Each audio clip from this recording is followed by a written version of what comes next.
work-life balance. Does that exist? Honestly, I think the whole work-life balance is all bullshit.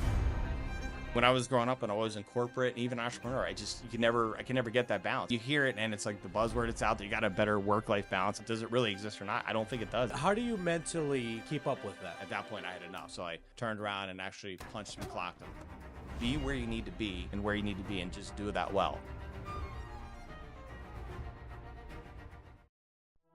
All right, so I have to give you a little bit of credit for this. Yeah, we can overdub it later. Just so Haven't had any crazy stories about. Oh wait, no, I do. I got robbed at gunpoint, mugged. Checking for me, but I ain't checking for them. No. sleazy real estate guys. newsflash. But You.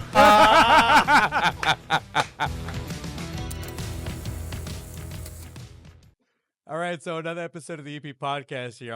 You see me laughing because this is probably our fourth take now. But back here with you with another guest interview, I have with me the one and only Joe Rychalsky, also known as JOEWOO, co-founder of All In Mortgage. How are you, brother? I'm doing great. What's Good. going on, everybody? How's everything going? Good to see you, Joe. Yeah, Thank you so much for making the time. It's Thanks for great having me. seeing you. We had lunch probably a few weeks ago, and we were at the, what was it, the Brouhaha? Brouhaha. Over at Trolley Square. I'm in Trolley so much, but I've never ended up there. So, I mean, not that I haven't seen like the other regular spots that aren't at the bars, but great spot. It's a nice ambiance. I just don't know how I didn't know that was there. And doesn't Brouhaha follow you on Instagram too? Yeah. So, I mean, everybody knows Brouhaha. Yep. So, again, thank you for making the time. I can't wait to dive into your story, where you grew up, the foundation of everything, what you're doing now. I know you have your hands in a lot of different, roles from real estate to public speaking. I mean, you do content creation left and right.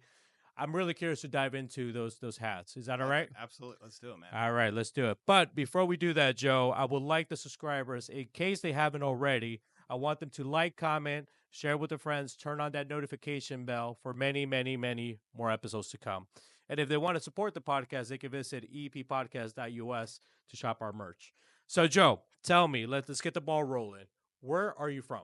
So I'm from originally Northeast Philly, so Philadelphia, and I lived there for about 5-6 years.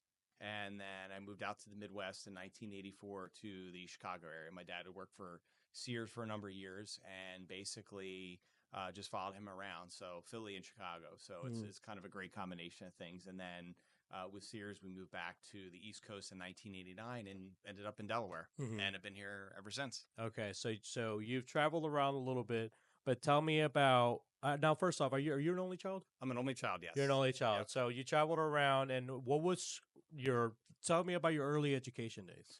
Early education was Catholic school education, things like that. So I had some of the, the nuns that would slap you with the roller and do all that kind of crazy stuff and put fear into you. And then moved to Chicago was kind of the same thing. So grew up in grade school out there and had a tough go because I was young and I was from the East Coast. So as soon as I got there, I got made fun of, got picked on a lot because I had a different accent, East Coast, Midwest, and things like that. And it just was sort of a tough experience because people had already been there for a number of years, and here I am coming in 4th grade, and then I'm the new kid on the block, so who gets picked on? Me, all the time. So it was a tough go, right? Yeah, and it kept going all the way through probably 8th grade when I finally stood up for myself and basically punched back, literally and physically. Really? Did something happen? So yeah, in 8th grade, I think the teasing kind of got to a boiling point. And I was a kid who was always picked last, was always in the back of the classroom, always made fun of with everything.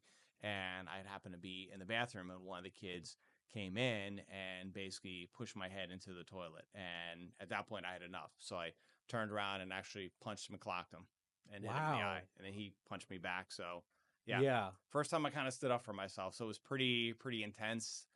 We got suspended and sent home. So both of us had black eyes, but Did you get to explain why you had to, fight back? Basically the kid was picking on me and they picked on me, all year. And I was just done. Like I just reached my boiling point. I was like, enough's enough. And I just said, I'm done. And turned around and just kind of went like this to the kid, clocked them. And but I would think that after they hear you out, they expel them and keep you in there, no?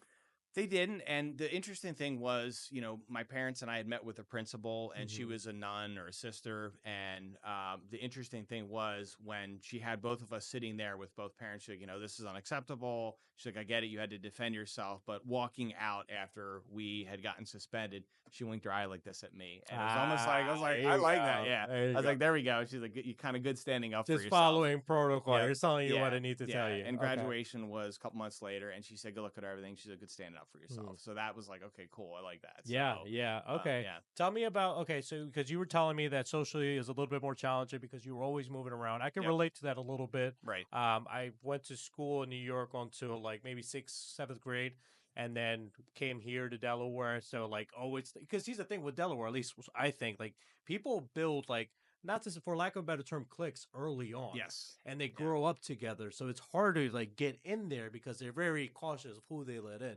Is that kind of what you felt? That's exactly it, right? The kids had all been together, so I was sort of like the little wheel or the person, like I said, that was always on the end, just the afterthought, and that's kind of how I felt. And I had some friends, but it was like, hey, I'm gonna go out and play with these guys today, and eventually, if I don't have anybody, I'll come hang out with you. Let's go to the park. So it was always like the last one called or picked in a game or anything like that, and that just kind of stuck with me and kind of always resonated for a long time in my life, where I felt like I was just I was like afraid of what to say or what people were going to think about me. And that just kind of built up even through high school, because moving back here in high school was the same thing. I had to really stand up for myself.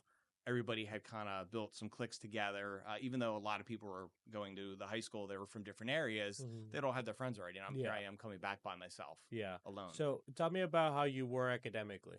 Academically, I was kind of a C student. It was always a challenge for me, and I just never really enjoyed certain things. Like I had trouble reading, I had trouble with math, so I'd always turn in my assignments late and things like that, and I would just never really engage with the teachers. And then it was in high school. Had a guidance counselor who just said to me one day, he's like, you got to do something here. He's like, you're just floundering around, and he's like, at some point, you either got to, get with the program or get out, because that's how life is. It's going to continue to hit you down and beat you down. And then I started turning it around my junior year. I was always getting like a 2.0 GPA, 2.1, 2.2 getting by. And then junior year, it was like this light switched on from what I had heard from him. I started getting 3.1, 3.2, 3.4, made second honors. And it was pretty awesome. Wow. That followed me through college. I struggled the first semester, but then it was like all 3.4s, 3.5. So I was just nailing it. And that was like a great sort of life experience, or our first mentor I really had that said, hey, you got to do something here. So, and you went to high school here in Delaware, right? Yes. And you went to Sally's. Went to Sally's, yep. Yeah. So, I mean, we're a Delaware-based podcast. So we've had several Sally's guests on at this point. Tell me, I feel like you already shared that, how that helped you essentially grow. What was that one saying in Sally's is, you bring them to us boys and then we give them back to you as men, or something like that?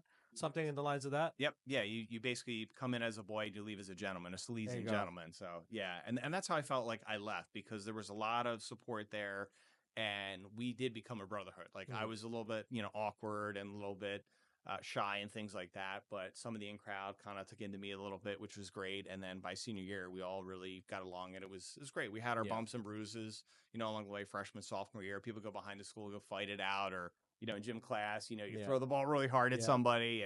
But then it was like by senior year, we just all kind of got along, and it was a brotherhood, and it's still there today, which is amazing. So, and where do you go to college? So I went to Villanova University. Okay. So, yep. Yeah. So we just had Isn't the Pope. that where that's where the Pope is from, right? The Pope, yeah, The Pope went, 1977. And I actually looked back, and one of my classmates has said he had done some teaching there around the time that we were there. Look So, at that. yeah, Look at so the timing. I know. It was perfect. Yeah. Yeah, we were literally just recording before this episode, and we specifically went into the whole Pope topic.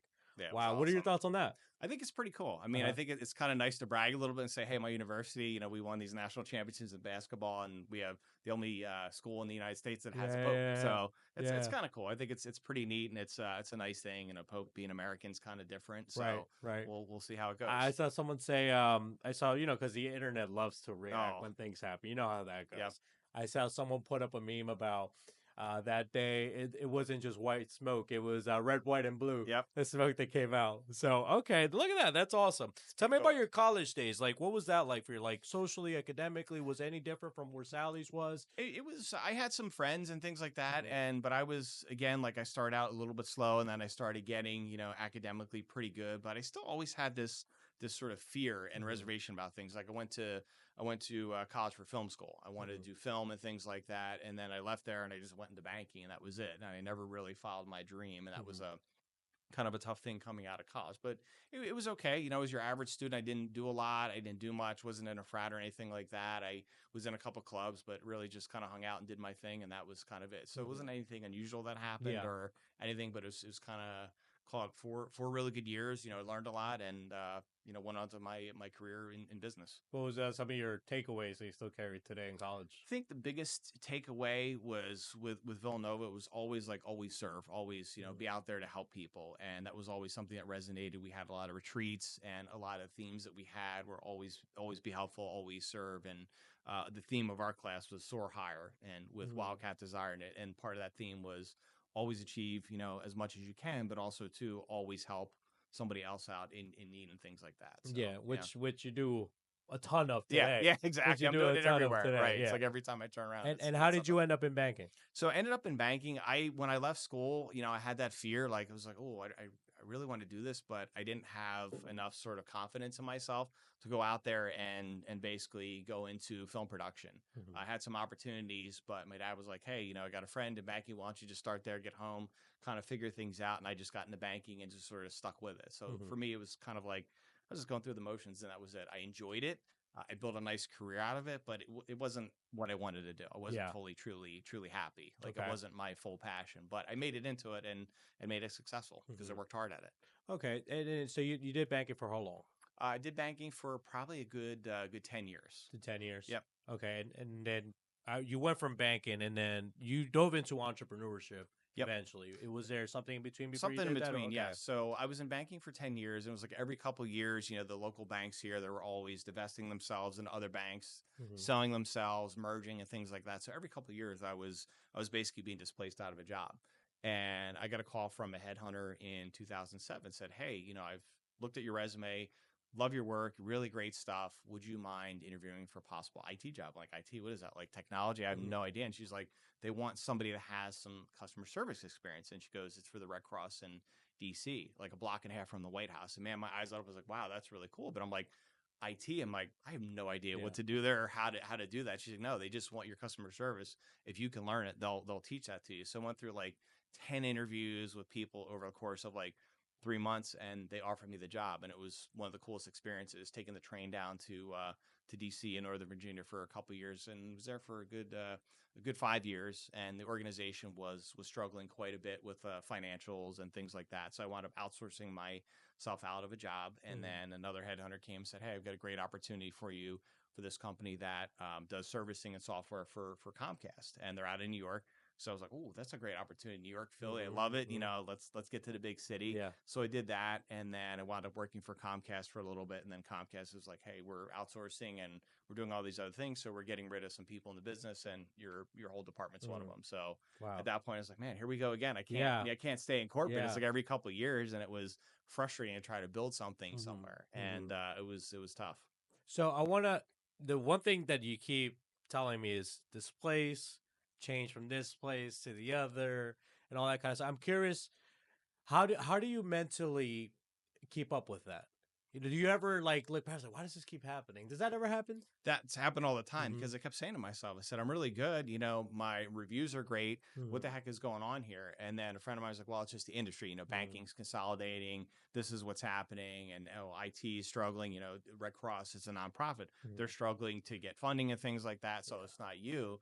But at some point in your head, you're like, it's got to be me then. Why is it every couple of years? Mm-hmm. And I just couldn't figure it out. So it was definitely playing around in my head and Mm-hmm. dragged my confidence down into the toilet for sure, And, trying to figure out things. and what was next for you after that? So what was next? My dad said, hey, I want you to talk to a friend of mine. Mhm. He's in the Knights of Columbus, and he does mortgage loans, and he hears your story all the time, and he's tired of seeing you get displaced. So he's like, let's go meet him. And, Italian, he's long past, but he's like, hey, come meet me on my back deck. We'll have a cigar and right by the pool. And I'm thinking, wow, what is this? Like something with the mafia or something like that, or some kind of Italian movie or something like that. And then he just says to me, he looks at me, and says, you're really good at what you do. I'm tired of seeing this.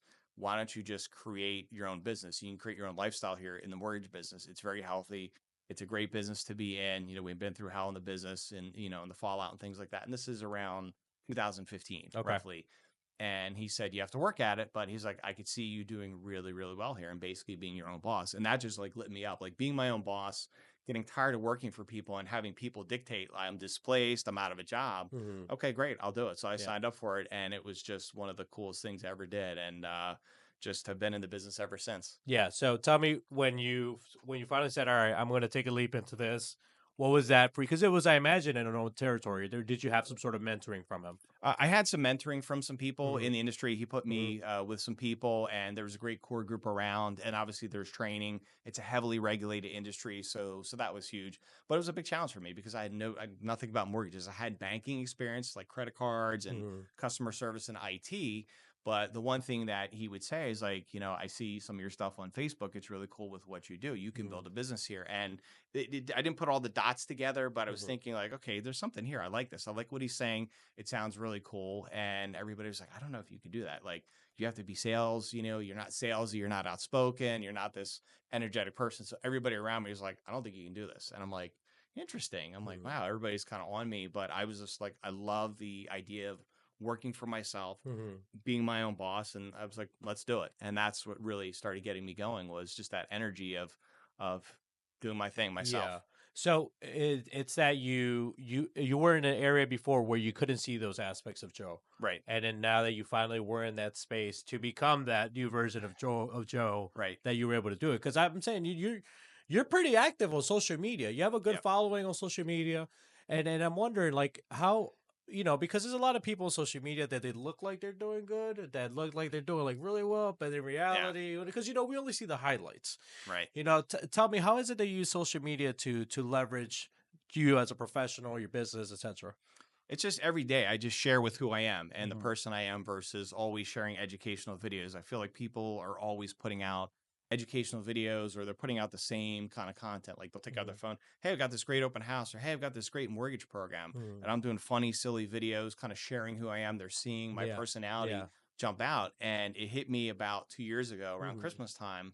I was in Home Depot and I got this person like tapping me, like, I'm like, would I cut in front of you or something? I'm like, what? And she's like, you're that guy. I'm like, what? And she's like, you're that guy. You're the guy that does those funny mortgage videos. I know you from somewhere. And I got a business deal out of it too. And I was like, wow, there it is. The power of omnipresence and putting myself out there, kind of putting myself confidence in everything. And I came full circle from college. And here I am now doing the video that I basically went to school for. And I'm editing my own videos, doing my own content, and being my own boss. So that was just like one of those aha moments. I was like, holy shit, this is really freaking cool. Like I've come full circle, and that just skyrocketed my confidence even more, because I was like, I got something here. Yeah. Now I want let's dive into that even further.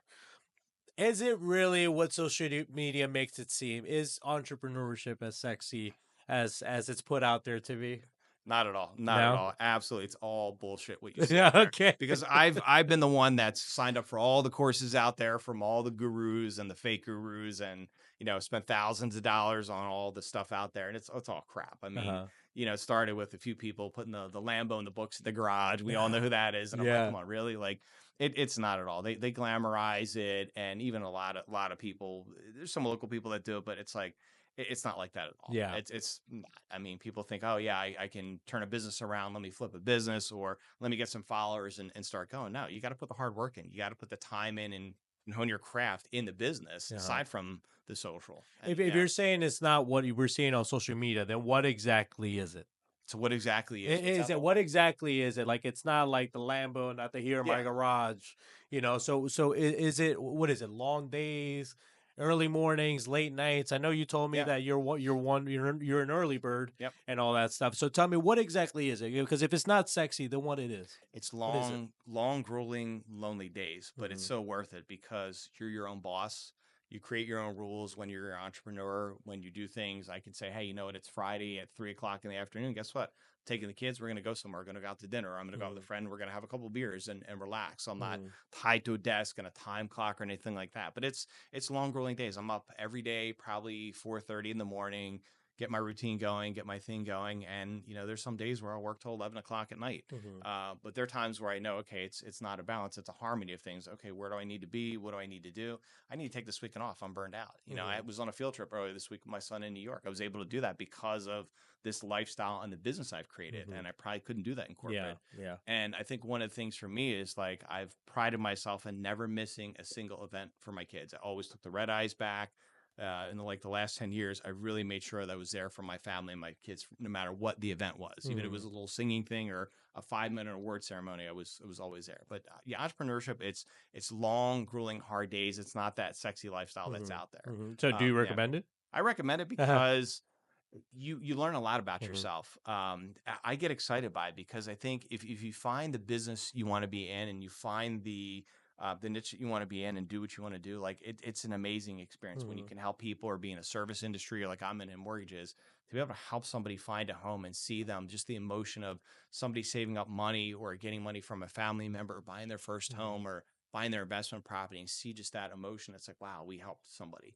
And that's the amazing thing about it. Tell me about the mortgage business that you're in. Mortgage business is obviously very tough. I mean, obviously during COVID, it was the refi boom. So everybody was, you know, ringing that register with all the commissions coming in. But, you know, right now it's last couple of years. I mean, rates have been in the sevens, investment properties and some of the commercial stuff's been in the eights. So it's a hard business. And so the audience knows exactly the company is All In Mortgage. Yes, All In Mortgage. What kind of services do you guys provide for people? So we're a mortgage broker business. So we actually we send your loans out to wholesale lenders and investors and things like that. So that allows us to basically offer every single product that's out there, from regular residential, let's say conventional, FHA, VA, USDA, all kinds of down payment assistance programs, fix and flips, hard money, you name it, we pretty much have it. All kinds of commercial type stuff.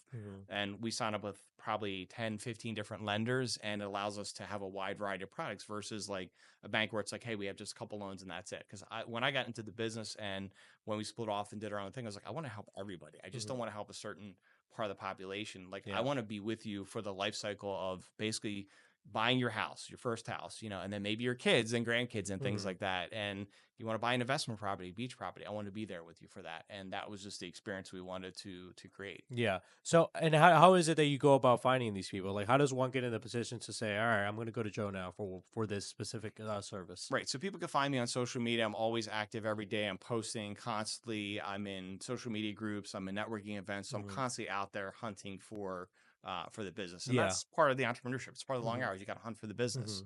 And the nice thing is I feel like I've created that level now where people know me and say, hey, there's Joe. He's a great guy. He's funny. He does mortgages. He's got all these crazy videos. And I go to networking events and that's what people say. Oh, I got to talk to you about something. Or you got a down payment program. I saw your video. Great. So it's word of mouth. It's a lot of grassroots, but I love rolling up my sleeves and doing that. I mean, you've been in it now for what, 10 years now, right? 10 years. 10 years. Yeah. What are some of the highlights that you said you've had since?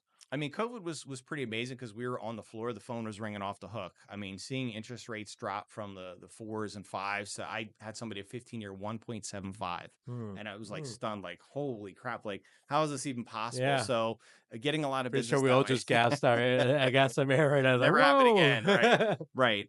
But I think when I first started, the first couple of years were extremely humbling because I went from a 6-figure job in corporate America to getting my first paycheck. It was like $529. And I'm like, what the hell am I doing here? This is absolutely, insane. And this is nuts. And what is this? Is this going to work? And it took time. I mean, there were times where I wanted to quit every single day. I mean, I say, all right, I'm done. I'm quitting. I'm going to go on Indeed, find a corporate job somewhere, get back into it. And in my head, I just kept saying, no, I'm going to make this work. I'm going to figure it out. And somehow it's going to work and I'm going to be successful. And you just have to stick with it.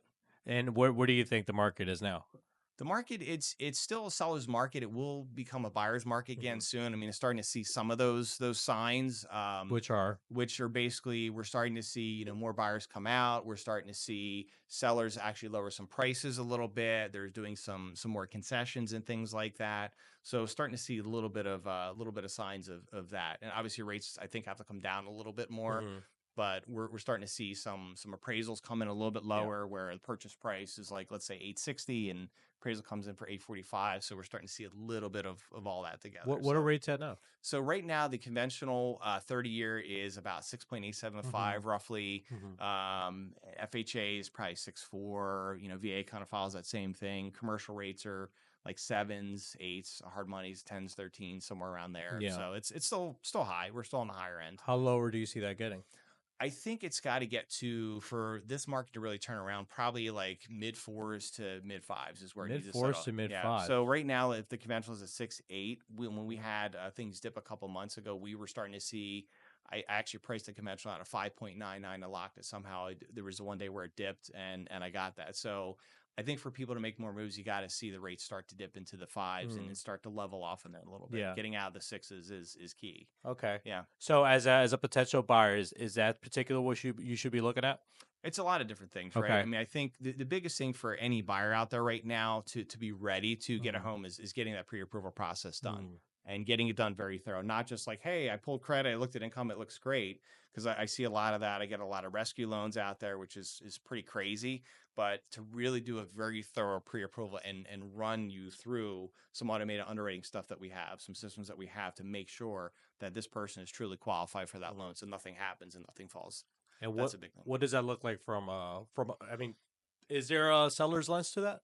What's that? Is there a seller's lens to that? Yeah, there's so you have to do like pay stubs, W-2s and all that stuff and things like that, and get your credit pulled and basically just kind of know what the range is. So we do Zoom calls, we do meetups with people just to kind of give them all that stuff and make sure they know exactly what the range is at and things like that. So who's the ideal person that could come to you then?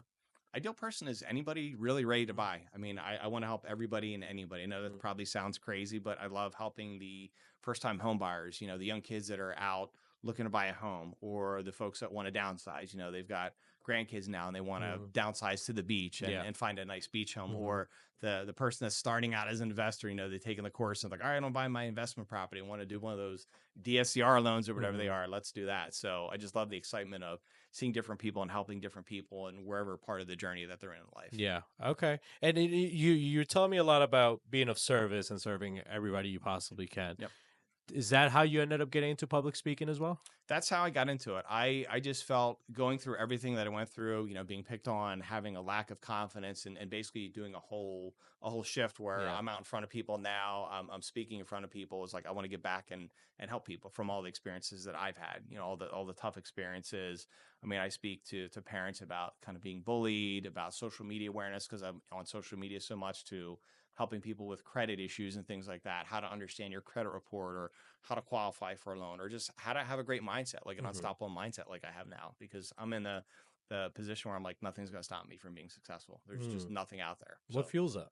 What fuels that is my why. I really created a strong why. I guess it was probably 10, 12 years ago. Okay. Went to an event and because I was just floundering around. I didn't have the confidence and I just got anchored and created the why of like, who am I? What am I doing? What do I want to be?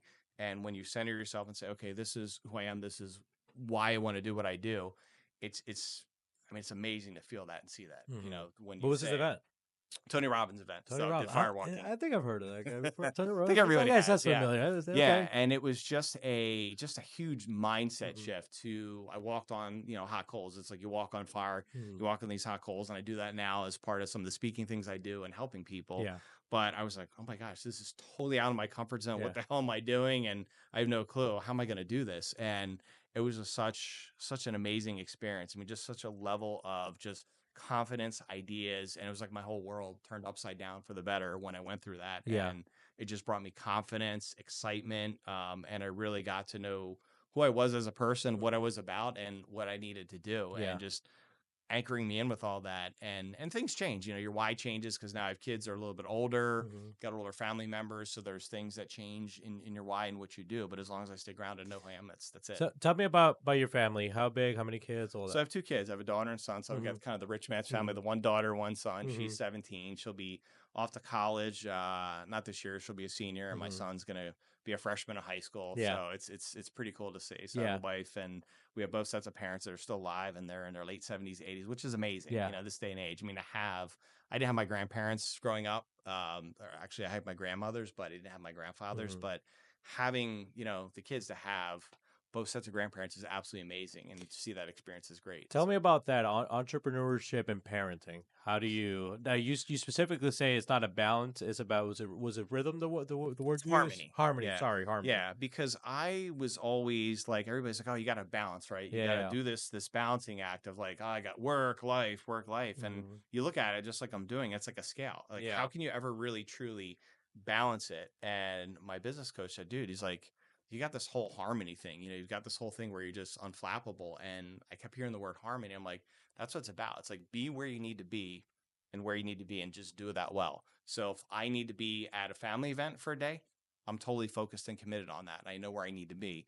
Or if I'm working this week, 7 days a week, that's where I've got to be. And I've got to set that expectation with the family, with the friends, my business colleague, whatever I need to do. So it's all about knowing where you need to be. And it's such a relief of that, where I'm thinking, oh, I got to be here next. I got to be there next, or wherever. So it's like, okay, this day I got to be here. Great. Let's do it. I know it's a conversation that's been happening for years now, but I'm seeing it a lot in the younger generation, my generation, Right. And even younger. Work-life balance. Does that exist, let alone in our 20s? Honestly, I think the whole work-life balance is all bullshit. Okay. I really do. You hear it and it's like the buzzword, it's out there. You got a better work-life balance. I mean, when I was growing up and I was in corporate and even entrepreneur, I can never get that balance. I'm like, so does it really exist or not? I don't think it does. It goes back to harmony, where you need to be. Okay, I've got a busy schedule. I've got 3 loans this week. Hey, guess what, family? I'm not going to be home for dinner this time, but I'll be home by 8:00. Just want to let you know this is what I've got going on. Or, hey, guess what, customers? I'm going to be unavailable for this point. My business colleague's available. I'm at a family event. Great. So that way, I know where I need to be, and it just sets that whole harmony. So and then that's as an adult, right? Because you know at this point in time, like even for myself, like I don't seek motivation is not something I need. Yeah. Right. Because you know that by not fulfilling the things that you're supposed to fulfill and take care of, there's going to be repercussions to that. So that itself is a motivation device. Right. Like for you having to be there for your family and all that kind of stuff. So to tell me about what that looks like for someone like more my age, like 20s, because I'm not a parent or anything like that. So what I'm seeing a lot with social media is a lot of these kids. It's like, no, I'm never like falling into the corporate world or getting someone else's dream, entrepreneurship, this, that, and the other. Like, is it really a feasible thing? What are they buying here? I think there's there's a lot of people out there that are selling a I think it's just soft. Well, there's a lot of people out there, younger people, unfortunately, that are a little bit soft. And I had to work with my son on that because when he was starting to play basketball, he's a little bit soft. I'm like, okay, you're getting teased by your classmates. So what? I got teased. I got bullied. I'm still here. I'm still alive. I'm still thriving. Guess what? Bullshit. Get up and do it. You got to get up and fight. And that's what I teach my kids. It's like, you're going to get picked on, not like go physically fight, but you know what? Step up and show them you got it. And it's more about you than them. You got the confidence, you know it. And he's just a machine out there now, which is amazing. But a lot of people that we've hired some really good people and they've gone on to other things. But some of the people we were first hiring, they're younger people. And no offense, but like, I'd be calling them and like 8:00, 9:00, like, hey, where you at? How many calls? Oh, I'm just rolling out of bed. I'm like, you're rolling out of bed? I've been out of bed since 4:30, dude. What the hell's going on here? Like, how many calls have you made? And we would, at the end of the week, I'd say, okay, how many calls have you made? I made 50. Oh, I made 5. And then like, oh, I put 2 posts out there this week. I got no engagement. Okay, try like 20 or 30 posts and put them out there. You got to keep doing it. You got to keep going with it. So, but Joe, my mental health. My mental health. My mental health. What I got this going on, that, and the other. What do you say to that? Mental health. I mean, sure, there's a lot of stuff out there right now. There's so much more out there. I get it. I totally get it. And I struggle with the confidence, but at the end of the day, you got to have. Tell me something. Yeah. When you have all this going on, do you tell your kids, I'm sorry, guys, I'm not gonna make it to practice today, or go watch your thing, your highlight or something like that because of my mental health? Never say that to my kids. So I'm coaching my son, and I can't even imagine ever saying, hey, I got to take the night off. I just can't coach tonight. My mental health is not there. And I'm not disrespecting anybody with that. I mean, because there are people that have problems, right? There are Yeah. people that have issues, but I think that's the whole term is Yeah. overly abused, unfortunately. Yeah. And I'm like, okay, sometimes you need a day. Like my daughter said one time, I kind of need a mental health day. I'm like, what is that? And she's like, I'm just stressed out. I got all these projects. Okay, no, we talked about it. Great. Okay, let's do that. Let's talk about it a little bit. And I'm like, no, just go work and just Yeah. hustle. I mean, you're gonna fall, you're gonna fail, and get right the hell back Yeah. up. That you know, it's like you're entitled to have bad days, right? But Yeah. like when you have a bad life, at that point, that's just kind of like a choice thing, you know? Yeah. It reminds you of this interview I saw with Kobe. Kobe, you know, he was talking about specifically about being a professional, as a professional that he was, and then having to be a parent at home. Is, you know, because he would be always be the one to show up first and leave last, but then also Right. have it to be fully present, as you were saying, once he got back home, and he couldn't just tell his daughter like, oh, you know, daddy's tired, he can't spend, because you know the family doesn't understand. So Yeah. is trying to be there, even if the 100% is not always there, but still fully showing up to the base of your capabilities, is what you're saying. Right, exactly. And that's like with my son with coaching. It's like, I mean, I give it my all no matter what. I mean, if I fall and faint and throw up, you know, guess what? I'm doing it. I'm Yeah. giving you my all every single time. You're going to get everything from me Uh-huh. to help you grow in that position or help us in a position to win. Or even if it's at schoolwork, I'm going to give you everything I can. Or even my clients is like, I'm going to give you every single thing out of me that's going to help you be successful, because I know that's what I have to do, because I'm Yeah. like the first one in the office. And even, you know, even in corporate, I was the first one in, sometimes the last one to leave, or I'd be working on weekends and trying to figure all that out. But that's what that's all my work ethic is, and that's my mentality. Yeah. What are you afraid of? That's an interesting question. I was afraid of dying. That was one of the big thing, but now I'm just like, I don't really feel like there's anything other than maybe spiders and some snakes and things like that. Or I would say though, personally though, I'm afraid of like the world my kids are in right now. Like that scares the shit out of me. Like seeing some of these aggressive drivers out there. You know, my daughter's starting to drive and just people honking at the novice driver sign. I'm like, come on, what are we doing here? And then like just people being angry and rude in restaurants or in a store. I'm like, what is going on here? Yeah. Like, she's starting to work and she's got angry customers. So that scares the hell out of me, is like how people interact with people. I think on a deeper level, the whole violence is out there, like the school shootings, that kills me every time I see something like that happen. I'm like, why is this happening? And with my kids in school, my daughter going to go off to college somewhere, I'm like, I'm scared shitless of that. What do you tell them? I tell them, look, this is how the world is. The world when we were growing up was totally different.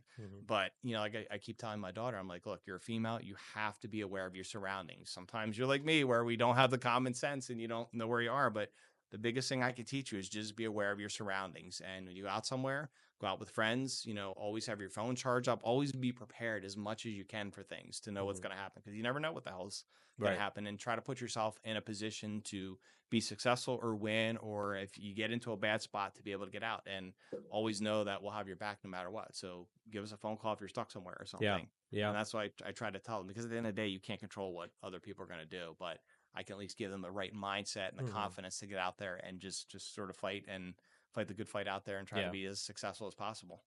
What's next for you? So what's next for me? More speaking engagements for sure. I want to continue to develop my personal brand. I really feel like helping people. I love speaking on stage in front of people.